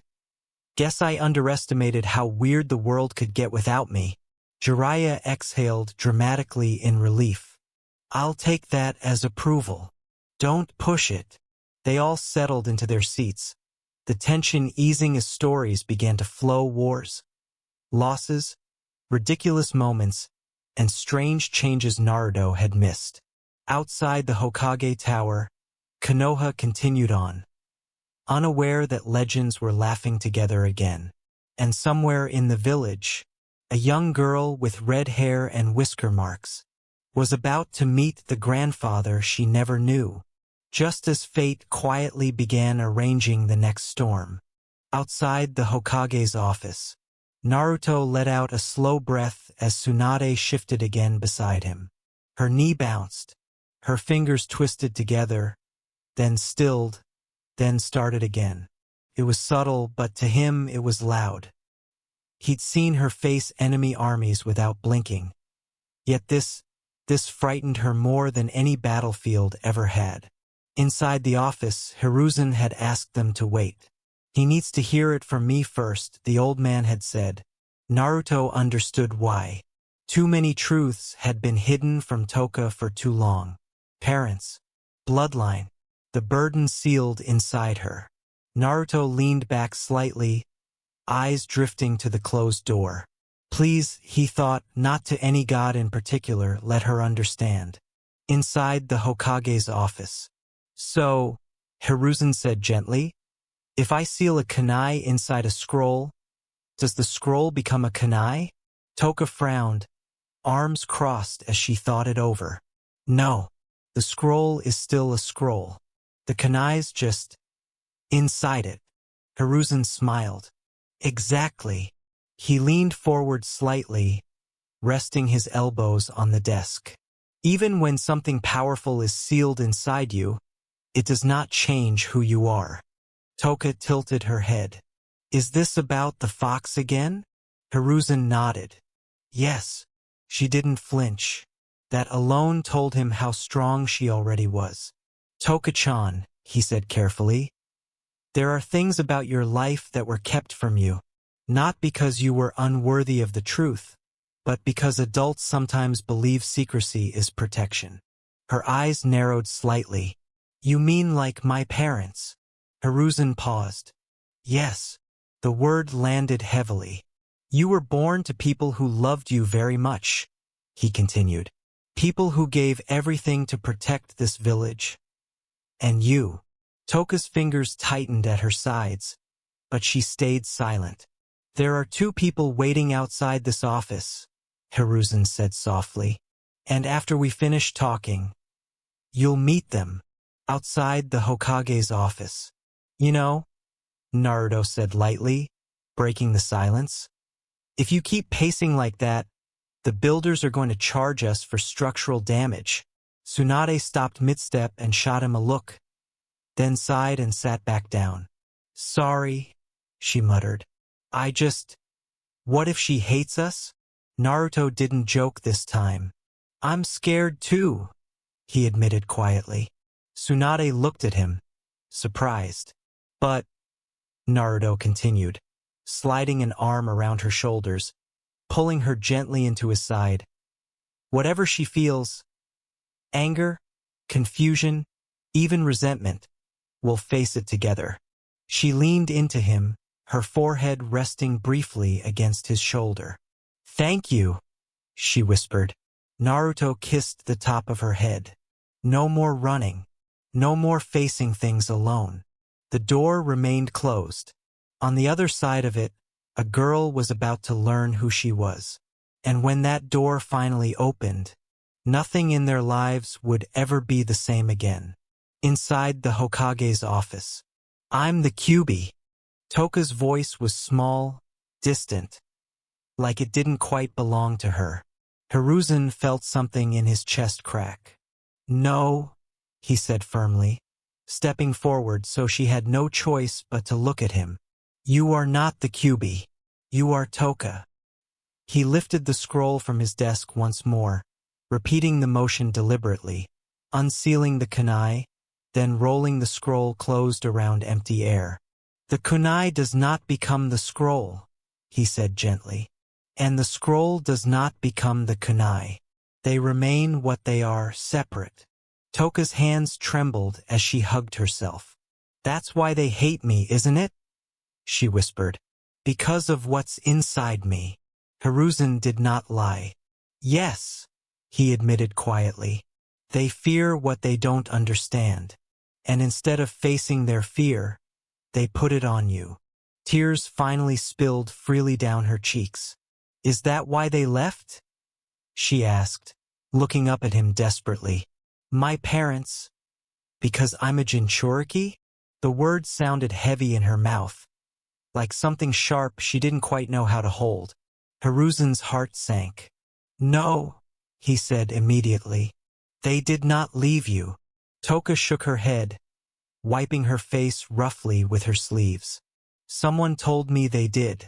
That they didn't want me. Hiruzen closed his eyes for a brief moment. Regret, sharp and ancient, cutting through him. That was a lie, he said softly. A cruel one. He knelt in front of her so they were eye to eye. Your parents loved you more than anything, he continued. They died protecting you. Both of them. Toka froze. Died? She repeated. Yes, Hiruzen said. On the night of the Kyuubi attack. Her breath caught, chest hitching as the meaning slowly sank in. Your father was Minato Namikaze, Hiruzen said. The fourth Hokage. Toka's eyes widened. And your mother, he continued, voice trembling just slightly, was Kushina Uzumaki. The name hit her like thunder. Uzumaki, the clan name whispered with both reverence and fear. My mom, Toka whispered. Hiruzen nodded. She was strong, fierce, loud. She loved deeply and without restraint. A sad smile touched his lips. You remind me of her more than you know. Toka's shoulders shook as she broke down completely. Not from fear this time, but grief. Grief for parents she had never known. For a love she had only just learned existed. Hiruzen placed a steady hand on her shoulder. There is something else, he said carefully.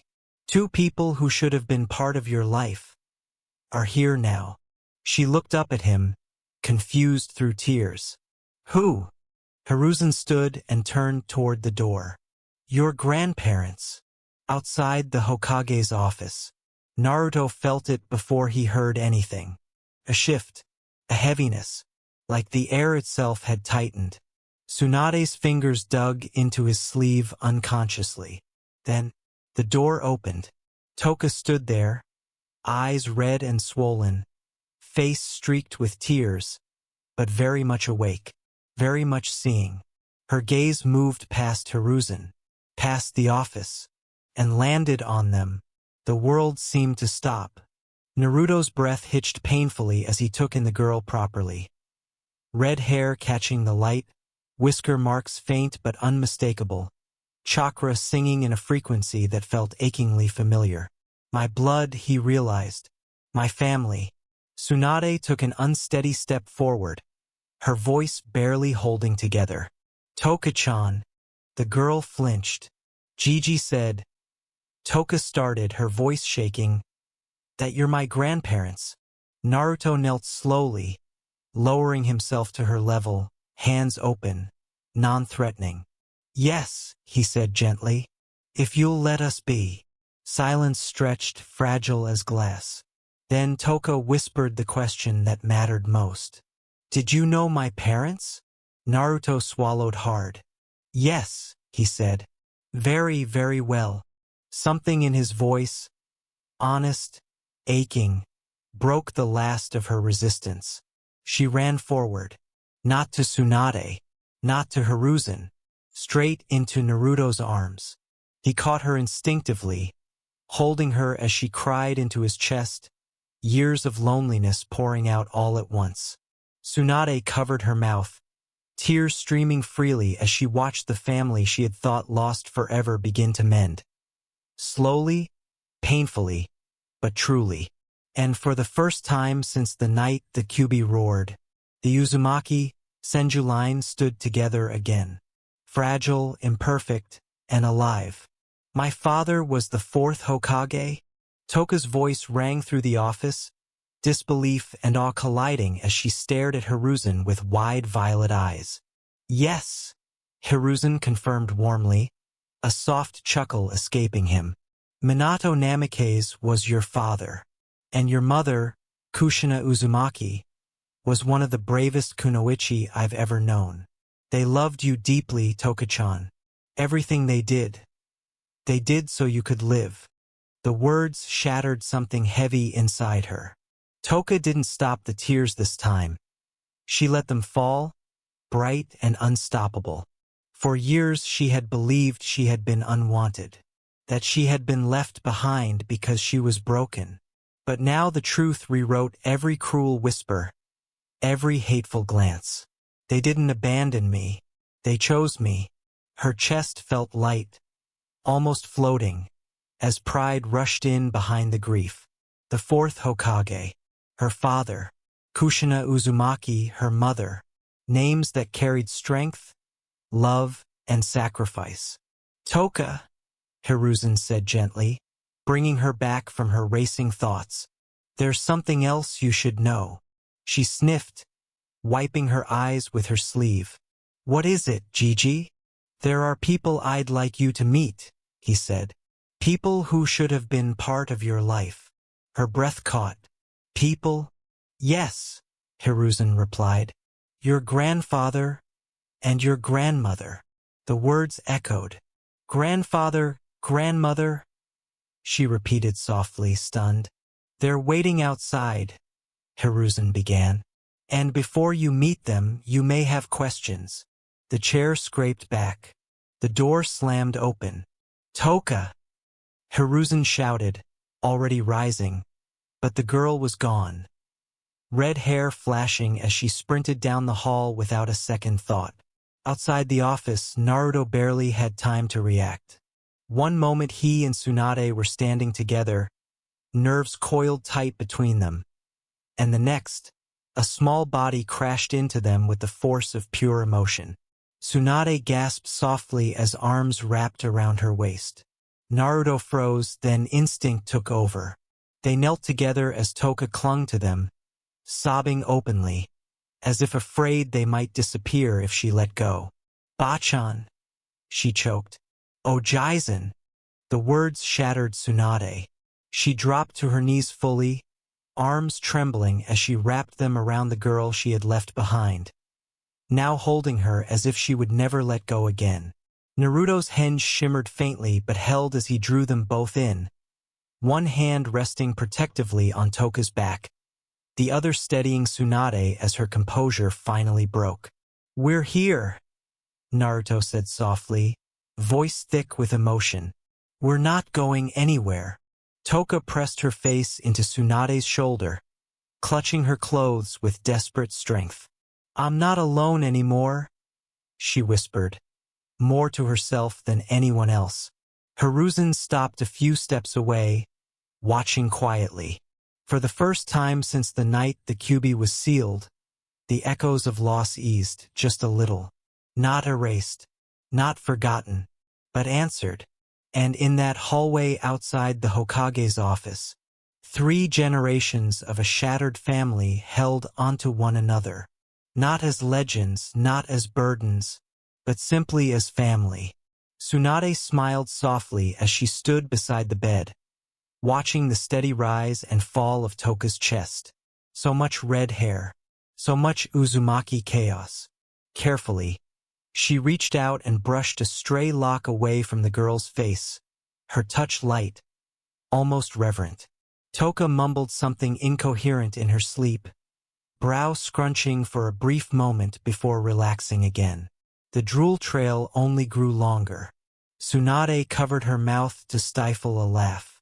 You really are Kushina's daughter, she whispered fondly. For a moment, the weight of the past pressed in. Memories of nights she should have spent like this, watching over a child, soothing nightmares, tucking in blankets. Regret tightened in her chest, sharp and familiar, but she didn't let it swallow her. Instead, Tsunade gently freed Toka's arm from the tangled sheets and pulled the blanket up properly around her. She smoothed the fabric, lingering just a second longer than necessary, committing the sight to memory. I'm here now, she murmured. I won't leave again. The promise was quiet, private, but it carried the full weight of her will. Toka shifted, turning onto her side, one hand clutching the blanket as if it were something precious. Tsunade felt her throat tighten again, this time not from guilt, but from something warmer, hope. She straightened slowly, taking one last look at her sleeping granddaughter before turning back toward the hallway. As she moved, her gaze drifted to a small photo frame on the dresser. One Naruto had placed there just yesterday. Minato, Kushina, Naruto, and now, Toka. A family, broken and stitched back together by time, loss, and stubborn love. Tsunade closed the door quietly behind her and padded back down the hallway. When she slipped into her room, Naruto stirred slightly but didn't wake. She eased back into bed, fitting against him naturally, his arm finding her waist by instinct. "Everything okay?" he murmured half asleep. "Yes," Tsunade whispered, resting her head against his chest. "She's sleeping." Naruto hummed softly, already drifting again. "Good." Tsunade closed her eyes, listening to the steady rhythm of his heartbeat, letting the quiet settle around them. Outside, Konoha slept, unaware that within the Senju compound, old wounds were healing, new bonds were forming, and a family long scattered was finally learning how to be whole again. Naruto smiled as Tsunade denied it, her whisper sharp but playful, eyes flashing as she swatted his wrist. He accepted the blow with a grin and pulled her back against him anyway, his chin resting lightly near her temple as they stood together in the doorway. They watched Toka sleep. The room felt fragile in that quiet way, like a breath held too long. Tomorrow would shatter it. By dawn, the village would know. Whispers would turn into crowds. Pity would twist into admiration, fear into reverence. The girl who had been ignored, mocked, and avoided would wake to a world suddenly desperate to smile at her. Naruto felt the familiar ache of worry tighten in his chest. "She's stronger than she knows," he murmured, more to himself than to Tsunade. "I know," Tsunade replied softly. "But strength doesn't mean she should face it alone." Naruto's arms tightened briefly around her waist. "She won't."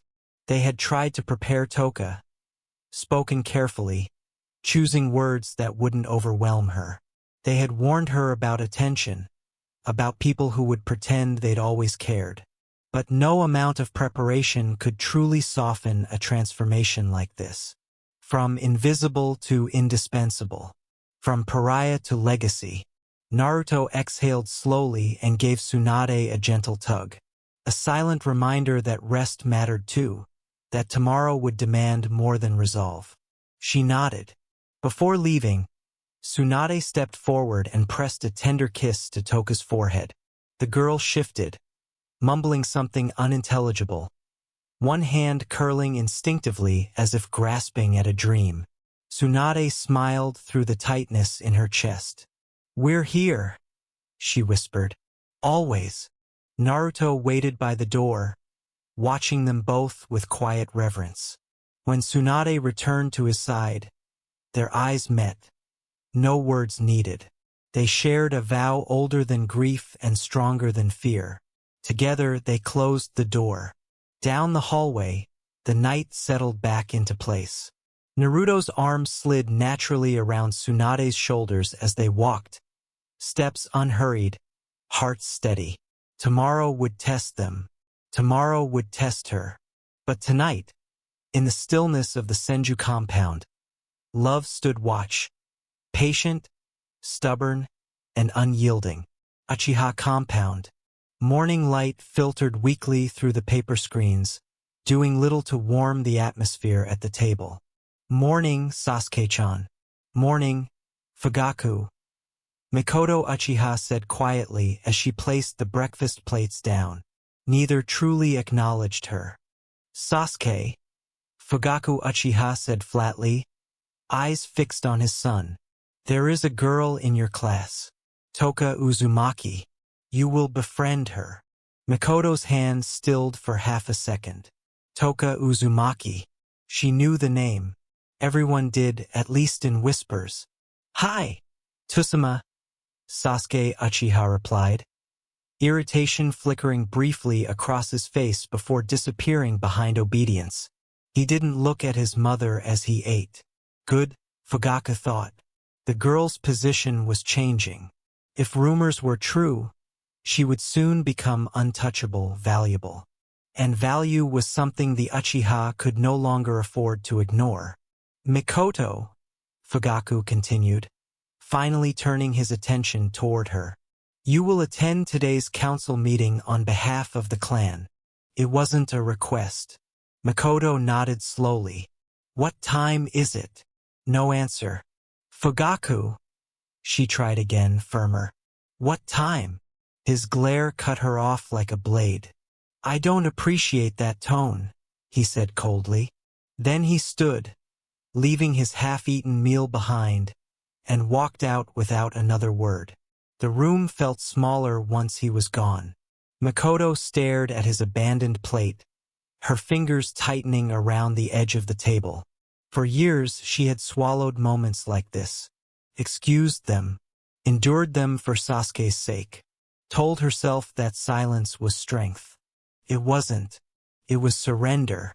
She rose, ignored Fugaku's plate entirely, and carried only her own dishes into the kitchen. The clink of ceramic was sharp in the quiet as she cleaned methodically, deliberately. No more, she decided. No more cooking for men who treated her like furniture.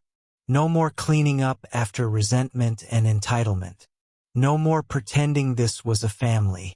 When she placed the last dish on the rack, Makoto straightened and smiled.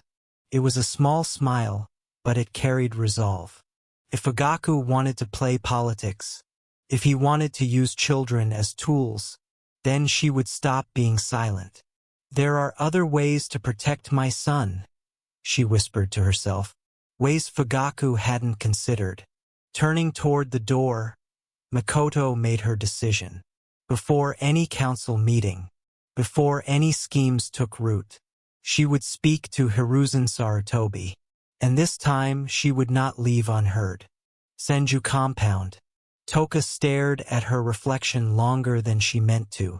The outfit was new, carefully chosen, unmistakably not the bright orange tracksuit she'd worn like armor for years. It still had color, still had personality, but it felt different, like she was stepping into a version of herself that hadn't existed yesterday. Today everything would change. She swallowed, fingers brushing the fabric as if it might reassure her. For so long, she had chased attention. Pranks, shouting, standing out. Anything to prove she existed.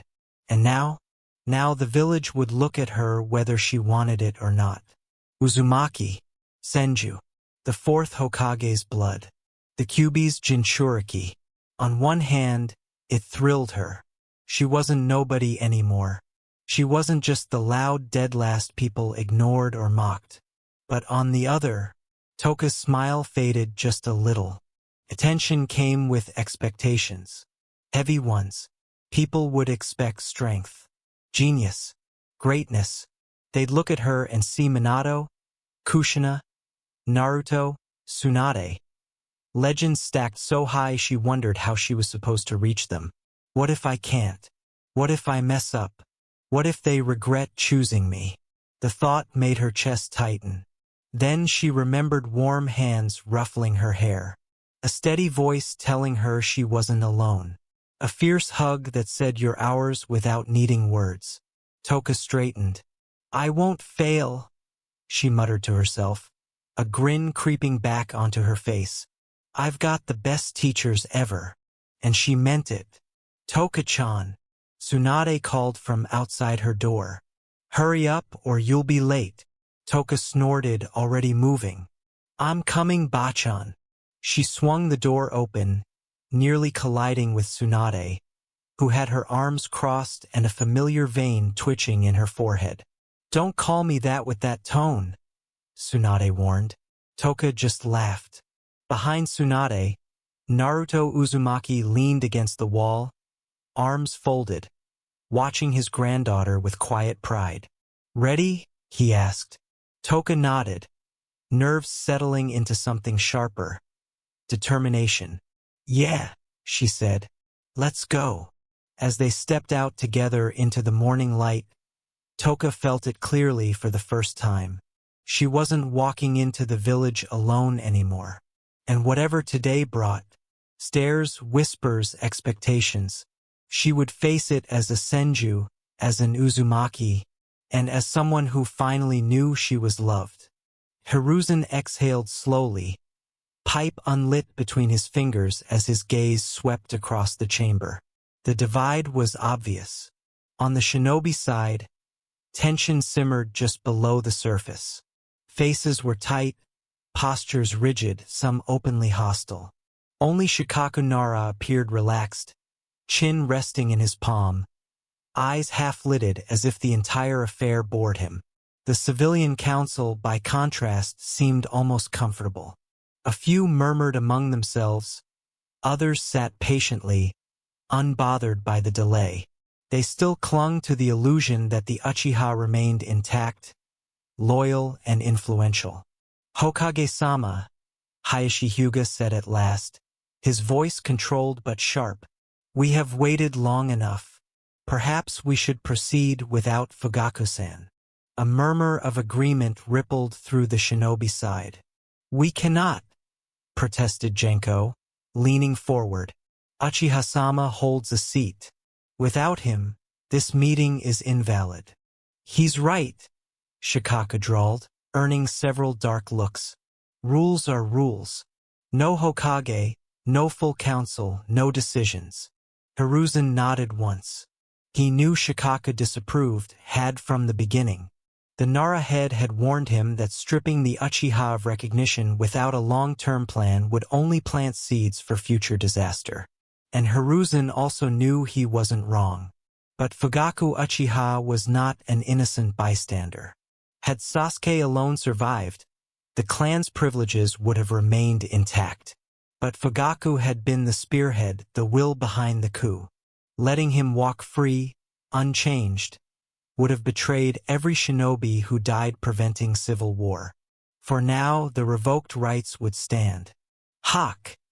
Inoichi Yamanaka began, clearly intending to suggest a postponement. The door opened. All eyes turned. "I apologize for the delay, Hokage-sama," Makoto Uchiha said, bowing slightly. "My husband failed to inform me of the meeting time.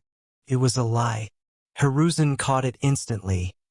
The hesitation, the careful phrasing, the tightness in her shoulders. But he said nothing. "Very well," he replied calmly, gesturing to the open seat. "Please take your place." Mikoto inclined her head and crossed the chamber, offering apologetic glances as she passed. She slipped into the empty chair between Hayashi Hyuga and Shibi Aburame, her back straight, hands folded neatly in her lap. Inside, her thoughts burned. So he sends me to warm his seat, and won't even tell me when. She thought of Fugaku's orders, of Sasuke being told who to befriend, of plans made without her consent, without her voice. Hiruzen rapped the staff lightly against the floor. "The meeting will now begin." As the council settled, Makoto lifted her eyes, no longer uncertain, no longer silent. She was done being invisible. And as politics resumed in the chamber, unseen forces across the village were already moving, threads tightening, alliances shifting, and the future of Konoha quietly rewriting itself in real time. The chamber buzzed with tension as Hiruzen's voice carried across the room, formally opening the session. Sum barely heard him. Her sharp eyes were fixed on the raven-haired woman seated a few places away. Makoto sat straight-backed, composed in posture alone, but Sum saw what others missed. The faint shadows beneath her eyes, the tightness in her jaw, the way her fingers clenched for a heartbeat whenever Fugaku's name was mentioned. "She's not fine," Sum realized grimly. Guilt coiled in her chest.